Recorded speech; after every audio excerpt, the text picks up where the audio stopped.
momento del año donde se espera que los casos aumenten, son casos esperados. Cuando hablamos en la pandemia del COVID estamos hablando de casos no esperados. Entonces sabemos que en esta etapa del año debemos tener control de este tipo de enfermedades y sobre todo invitar a la comunidad que cuando presenten síntomas se lleguen a la guardia, que consulten, que vayan a los consultorios médicos para evitar complicaciones. ¿Qué estadística tiene General DES en cuanto a infecciones respiratorias? Y nosotros tenemos, nuestra estadística se corresponde con la provincial y con la nacional. Yo todavía ahora no te podría decir qué cantidad de casos vamos a tener en esta temporada. Pero en relación a la temporada pasada. Lo esperado, excepto de la pandemia con el COVID, que hasta el invierno pasado, de alguna forma u otra, nos veíamos atravesados por eso. Y si bien yo no te puedo dar un número concreto ahora, lo que sí te puedo afirmar es que las otras infecciones respiratorias durante la etapa del uso del barbijo disminuyeron. Entonces, ¿qué es lo que se espera hoy para este invierno que se viene, para esta época del año? Que vuelvan las infecciones respiratorias para las cuales teníamos incidencia antes de la pandemia. ¿Cómo me doy cuenta de una infección respiratoria?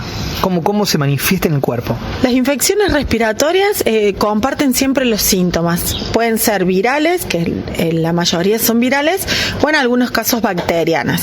Son cuadros gripales, rinitis, dolor de garganta, tos, catarro, todo ese tipo de síntomas a los cuales estamos súper acostumbrados y que creo que la mayoría de las personas sabe. Resfríos comunes, neumonías, en casos de cuadros más complicados, bronquitis. Hay gente que padece de broncoespasmos, los asmáticos suelen tener cuadros un poco más complejos en respuesta a un virus. ¿Hubo internados por neumonía en el hospital local? Hemos tenido todo el año internados por neumonía, no es una constante de todos los días, pero incluso en época de verano tuvimos un aumento de casos de neumonía que nos llamó la atención, pero que respondieron a casos comunes de neumonía aguda de la comunidad. ¿Qué tipo de vacuna para, digamos, escapar de esto? Bien, hay 3 vacunas súper importantes. Una es la del COVID. Completar los esquemas de vacunación COVID se sigue recomendando porque hoy el COVID es un virus más. Está, cada tanto aparecen casos positivos, sabemos que la gente ya no se testea como antes, entonces pasan desapercibidos y no llega el positivo, pero el cuadro está. Sabemos que la población de riesgo es la misma y no solo para el COVID sino para todos los virus. Por otro lado tenemos la vacuna de la gripe.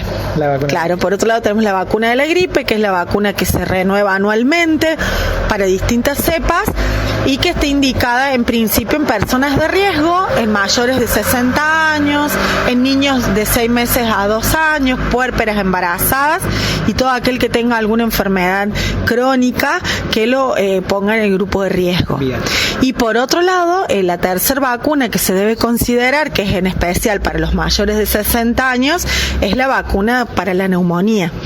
Son 2 vacunas que se recomiendan en el adulto mayor y se hacen con una diferencia de tiempo de 1 año entre una y otra, y ahí completas un esquema que se vuelve a renovar cada 5 años. ¿Vacunas que hay stock en el hospital local? Son vacunas que, bueno, a veces hay stock, a veces no, pero que también se pueden conseguir en farmacias. Todos aquellos que están mutualizados pueden conseguirla, pero bueno, esta es para un grupo específico de riesgo, para el grupo de riesgo y los adultos mayores. Cuando hablamos de grupo de riesgo siempre es el mismo grupo y que es el de riesgo para todo.